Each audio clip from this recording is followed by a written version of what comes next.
सुबह सुबह गांव में अगर किसी खेत के पास ज्यादा लोग खड़े दिख जाएं, तो समझ जाइए या तो फसल बहुत अच्छी हुई है या फिर कोई नई मशीन आई है।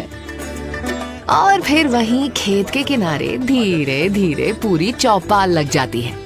कोई मिट्टी हाथ में लेकर उसकी सेहत यानी सॉइल हेल्थ की बात करता है, कोई नमो ड्रोन दीदी के आने की चर्चा करता है, तो कोई मुस्कुरा कर कहता है खेती बदल रही है भाई। लेकिन एक वक्त था जब किसान की बातें नई तकनीक से कम मौसम और नुकसान से ज्यादा शुरू होती थी।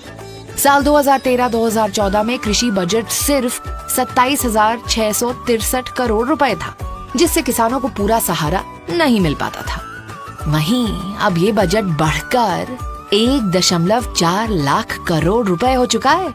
अब किसान सिर्फ मौसम पर निर्भर नहीं है, बल्कि सरकार उसके साथ एक दीवार बनकर खड़ी है। युद्ध की वजह से दुनिया में खाद के दाम बढ़े, फिर भी 1.77 लाख करोड़ रुपए की सब्सिडी देकर किसान पर बोझ नहीं आने दिया गया। पीएम किसान के तहत 4.28 लाख करोड़ से ज्यादा सीधे किसानों के खातों में पहुंचे। करीब 8 करोड़ किसान क्रेडिट कार्ड्स छोटे किसानों का सहारा बने। पीएम फसल बीमा योजना के तहत हर साल किसानों को सुरक्षा कवच मिल रहा है। अब किसान सिर्फ मौसम नहीं देखता, मोबाइल पर मार्केट प्राइस भी देखता है। ई-नैम प्लेटफॉर्म से करीब 2 करोड़ से ज्यादा किसान देश भर की मंडियों से जुड़े हैं। अब तकनीक ही किसान का नया हल है। करीब 26 crore soil health cards lab को खेत तक ले आए हैं। सिर्फ खेत ही नहीं, हमारी ब्लू इकोनॉमी भी लहरें मार रही है। मछली उत्पादन अब दोगुना होकर 197 लाख टन के पार पहुंच गया है।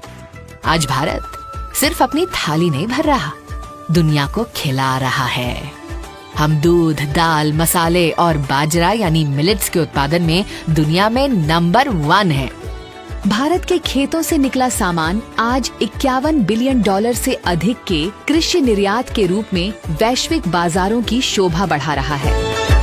अब शाम को खेत से लौटते वक्त किसान के चेहरे पर सिर्फ थकान नहीं होती, एक सुकून भी होता है कि उसकी मेहनत अब एक विकसित भारत की नींव रख रही है।